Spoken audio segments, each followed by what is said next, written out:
warroonni jechuudha caaltuun maal taate warnaan jettan jechuudha ani caaltuun keessanii hoggaana beektanii akkanan turre amma laalaa akkanatti gurraacha'ee fulli kan koo akkanatti badee hoggaa sagal dalagadhee jaarsi kan koo hoggaa sagal birriin harkaa nyaatee ijoollee afur walirraa qabna ijoollee afur san isarratti gaayete tanan jaarsaa kooti abbaa warraa kooti jedhee tanan isarratti gaayete tan biyya ormaan dhufe yommuu biyya ormaa kana dalagadhu silaa biyya ormaa hinuma beektu mana ijaaraan jiranaan jedhe mana sanatti agarsiisimee jaarsaa koo jennaan abbaa warraa koo jennaan kinoo mana san suuraa kaasee natti ergata omaayyuu okkee shi jedhee tan bakka inuma naamane ijoolleen tu akka mirre jennaan ijoolleen tollee inni kafanallee ni bitaa fi haala gaarii irra jirti barumsallee ni baratanii bakka nan dadhabani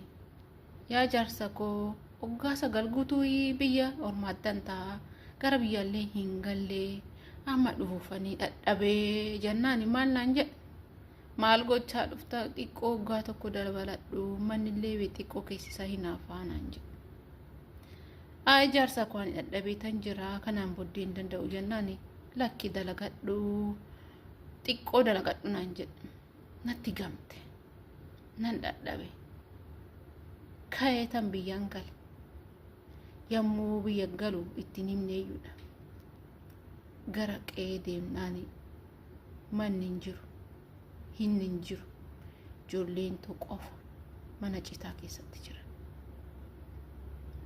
nan gubadhe nan aare maalan godha iyyullee namni nan dhaqqabu of eeggadha uummata qashtii ira namanina akkanan ta'e yommuu biyya galee jechuudha yommuu qe'ee koo laalu jechuudha nan rifadhe rifaatuun naqame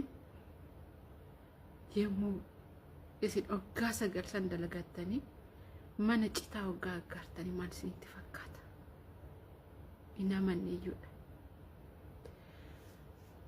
ijoollee kootii fi haadha abbaa manaa koo qofa jiraayudha ani mana warran qabu irrifadhe tanan nan kufe ji'a tokko hospitaalan ciise ofin beekuyyuudha ji'a tokkoof torban lama hospitaalan ciise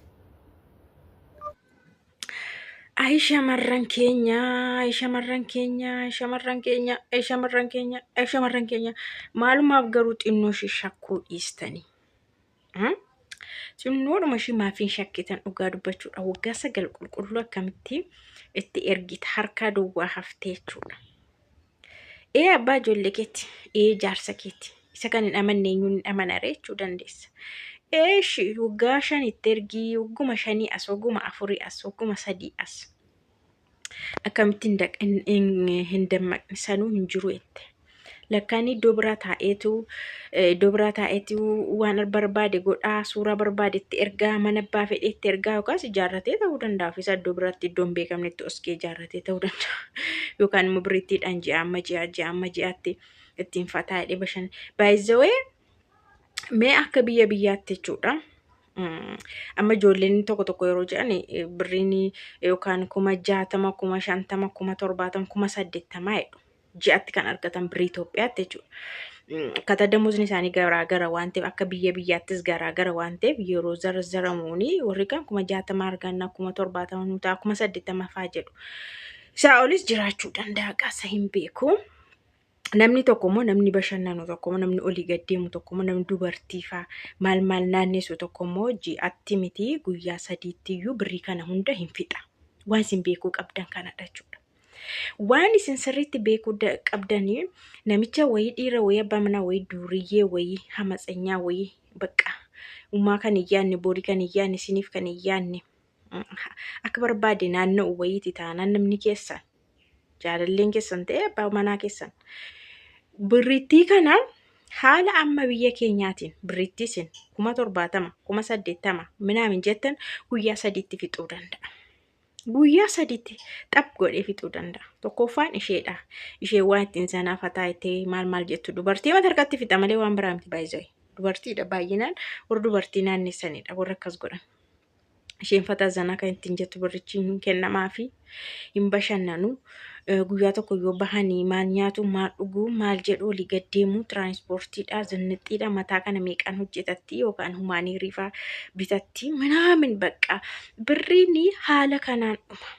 Maalitti fixelleen jedhin akkanatti atiin argita inni achi lash godha atiin argita las godha inni argita fedhii mataa isaa baay'ifataa asii inni waan itti hir'ate hin jiru foon isaatti hin hir'anne lubbuu isaatti baqa ofitti eegaa maalisa ofitti eegaa sinimoon galiin siin jedha waggaa 9 hojjettee kaatee takka dalagadhu siin jedha ati isa ijaaraa harta qaama isaa ijaaraa jirta keessaaf duuba isaa ijaaraa harta malee waa'een kee hin beekunni ani dadhabeera yaa abbaa manaa koo baqa humna dhabe dadhabinaa jedhu namichi shish jechuu dadhabe gumaati manaa koo gaama kana dana hojjettee huguma hin dadhabdii kootu bakka akkuma ta'etti jiraanna kana booda anuunan hojjedha namni hin jenne kun takka hojjetadhu yoo jedhe yoo ati duute reeffi kee galteeyyuu ilil jedhee dhufe fuudhee si awwaala maaf inni jireenya isaarra jira waan barbaade godhachaara waan barbaadu argachaara wanti isatti argate hin jiru ati birrii ergitaa fi asimoo waan foonsaa barbaachisu hundaa hin argata ispoonsara qaba.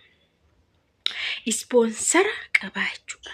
Kanaaf shamarran keenya karaas balaa inni faas jedhama. Takka gowwamuun jira, takka illee shawwadamuun jira, ijoollummaadhaan shawwadamuun jira, jaalalaan shawwadamuun jira. Garuu umuriin haguma dabalaa deemtu qancaramaa deemama. Umuriin dabalaa deemti. Humni ganama dhumaa yaanni galgala dhufaa jedhe Oromoon. Humni ganama dhumaa yaanni galgala dhufaa jedhan. Ishii amma ta'e shawwadamtee nyaatamtee miliqsamte illee amma namni miidiyaa kana soo hin fayyadamtaa yookaan hin fayyadamtu hundi keessanuu nama asii lallabu hin agartu. Jaarsi koo akkas na godhee warri koo akkas na godhee abbaa koo toon argee shugguxiidhaan dhaheen ajjeesattiin dhukaasa abbaan koo akkas na godhee obboleessi koo akkas na godhee haati koo akkas na gootee nama jedhee hunda lallabu kan miidiyaa kana irratti argamu ooltu. Argaa ooltu dhagaa ooltu xinnoo shakkiin namatti hin mul'atu. Hin shakkama bar hankoo kunoo akka miidhee namni shakkuu jammara. Way kaawwachuu jalqaba. Kanan jedhu immoo ani dubartiin tokko biyya Arabaa deemtee waggaa 9 qulqulluutu dhuftee waa hin ilaalin akkamitti achi teessi. Kun rakkoo dabar. Maal balaansa yoo xinnaate waggaa 3 taa'i kottu. Waa waggaa 3 hojjette sana yoo ergitee ta'e maalumarraa akka isaan ka'anii maalirra akka isaan oolchan kottu ilaali. Isa booda jiru mataa keessa sirreeffataati. Akka isaan faayidaa hin qabneef akka isaan nama hin taane akka isaan hin jijjiiramne barteetu of jijjiirta gara mataa kee bichaa jijjiirta yeroo isaan hin jijjiiramne jechuudha. Maallaqa waggaa 3 jechuun baay'eedha. Maallaqa waggaa 3 jechuun yeroo baay'een ijoollee baadiyyaati. Baay'inaan jechuun parsantii baay'ee kan biyya Arabaa kana dhagu ijoollee baadiyyaati. Anis baadiyyaadha. Kanaaf mana tokko mana qorqorroo tokko baadiyyaa keessatti ijaaruun baay'ee salphaadha. Baadiyyaa keessatti isheen kun amma maatti seeta mana citaa yeroon galu mana citaan argeette. Amma baadiyyaa dhagaa mana citaan naa jedhamu naannoon sun baadiyyaadha mana citaa. Garuu manuma baadiyyaa isaatti manuma qorqorroo ijaaruun salphaadha. Akka magaalaatti miti kan ijaaramu. Akka magaalaatti maalii isaa godhanii asii maalalee midhaan goon akkanatti miti. Salphisanii mana qorqorroo baadiyyaatti ijaarama. Ishee kanallee ijaarree bar namichi kun. Manuma qorqorroo kana muka godhee oqqee godhee maragee maal godhee mukaan oqqeedhaan godhee keechi ashwaa girfii godhee foofaa godhee qalamii madibee balbala kana mastaawatii godhee damaq godhee mana fakkeessee mayyuu birrii maxinnoodha ijaaree xinnoo mashii gowwomsuu illee hin dandeenye. Gowwomsuu jechuudha birrii waggaa 9 keessa gowwomsuu illee hin dandeenye. Xabgoonnaa mana citaa keessaa deemtee yeroo dhuftus manuma citaa keessa jiru ijoolleen ishee. Inni immoo hin jiru. Inni katamaatti galeera. Maal godha mana citaa kee maal godha baadiyyaadhaare. Birrii qaba ispoonsara qaba abbaateen dhugan sneekarii kaawwata shamizii adii kaawwata harka qabatee deema sa'aatii kaawwata. Ara maal balaansa amma jechuun dura shawwadamneerra bakka dura nyaatamneerra ammas ganaa bara kana keessa bara 2018 kanas abbaan mana akkasna godhee dhukkubsadhee hospitaala ture harka duwwaa hafe jedhee namni as bo'uun garuu hin ulfaatu. Dhugaadha bara hin ulfaatu.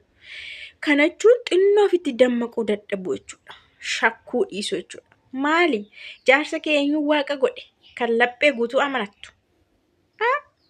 Jaarsa kee eenyutu ergamaa godhe kan humaan dogoggorre kan waan godhi jedhame raawwatu ergamaa Rabbi Ergamaan Waaqaa waan ergame hundaan raawwata. Eenyu ergamaa isa godhe? Garaa guutuu laphee guutuu kan amanattu eenyu Waaqa isa godhe? Nama akka keeti bara dadhabaadha. Xinnoo sabbata kan jedhamu jira warri durii sabbata keessa ukafaa keessa oskatu.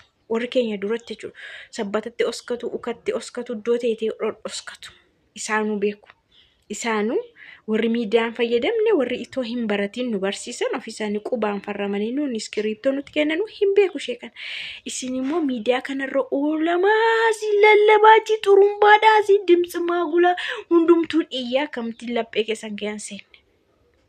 Namoonni akkas akkasii maalidha seetan yeroo isin gorsitanii hankoommaa akkasiin godhadhu. Kan isaanii yuunika.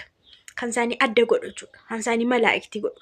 Hankoommaan hanganu hankoommaa seexaniin dhagayin seexanii siraa hin dhabne baakkish. Namatu seexanii siraa hin dhabne. Innaa shamarran keenya yeroo akkas akkasii waan yeroo isin taasisamu hin aartuu, hin bobaatusii. Kun waan addaan nama baasudhattu kun waan hin taane odeessiti jettu garuu wanta ta'u ta'ee immoo isin irratti mul'atu baay'ee keessan irratti jechuudha. Namni akkana jedhee isinitti himu garuu isiniin hin beeku bara. Eessa akka jirtan hin beeku. Maalirra akka jirtan isin beeku. Garuu dhugaa jirtu lafa isinii kaa'a namni sun. Isin garuu nama sana faa deebitanii arrabsitu bara. Nama sana faa mutu arrabsitu akka waan namni sun gaafa isinii darbe gaafa isinii mijate waa argatu. Gaafa kuftanii sumaan argatu namni suni garuu isin faana gadda. Gaafa isinii tole immoo yoo waan isinii itti dhiyaatu ta'e isinii gammadaan kana callisee dhiisa. Innaa shamarran uftanii galtanii achittis dadhabdanii biyyattis hin dadhabina bakka maali? Amma ijoollee afuriin qabattee miti dubartiin kun waan ijoollee ishii kana akkasaan mana barumsaa hin dhaabne waan kana lakkooftee qorattee baasii isaanii ji'a kennuufi garuu ji'a ji'aan hin yaadamuu hin danda'amu jechuudha.